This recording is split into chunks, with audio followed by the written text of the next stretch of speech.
উপোস করলেই যদি ভগবান খুশি হতেন, তাহলে এই পৃথিবীতে বহুদিন খালি পেটে অভুক্ত থাকা ভিখারীরা সব থেকে ভাগ্যবান হতো। উপবাস অন্যের নয়, বিচার ধারার করুন। নিজের চোখে সঠিক হওয়া প্রয়োজন। মানুষ তো ভগবানের ওপরেও সন্তুষ্ট নয়।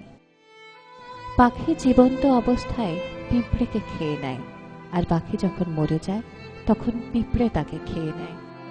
মনে রাখা জরুরি, সময় আর পরিস্থিতি যে কোনো সময় বদলাতে পারে। কখনো কাউকে অপমান করা উচিত নয়, কখনো কাউকে কমজোর ভাবা উচিত নয়। তুমি শক্তিশালী হতে পারো, কিন্তু সময় তোমার থেকেও বেশি শক্তিশালী। একটা গাছের থেকে লক্ষ দেশলাই কাঠি হতে পারে, কিন্তু একটা দেশলাই কাঠি লক্ষ গাছও জ্বালাতে পারে।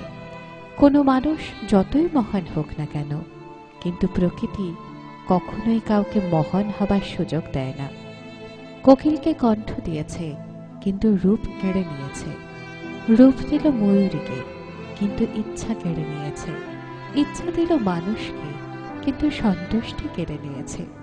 সন্তুষ্টি দিল সাধুকে, কিন্তু সংসার কেড়ে নিয়েছে। কখনোই নিজের উপর অহংকার করো না, তুমি তো সাধারণ মানুষ। ভগবান তোমার আর আমার মতো কত মানুষকে মাটি দিয়ে বানিয়ে মাটিতেই মিশিয়ে দিয়েছে। জীবনের কঠিন সত্য, যেটা আমরা বুঝতেই চাই না।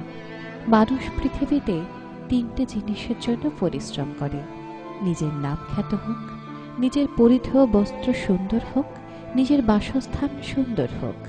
কিন্তু মানুষ মারা যাবার পর ভগবান তার এই তিনটে জিনিসই সর্বপ্রথম বদল করে দেয়। তা হলো নাম, যা হয়ে যায় স্বর্গীয়; বস্ত্র, সাদা থান বা কফন; বাসস্থান, শ্মশান। শেষ করার আগে সুন্দর কয়েকটি লাইন শুধু তোমাদের জন্য। একটা পাথর একবার মন্দিরে পৌঁছলে ভগবান হয়ে যায়, কিন্তু মানুষ মন্দিরে প্রতিদিন যায়, তবুও পাথরই থাকে। আর এই মেসেজটি ভালো লাগলে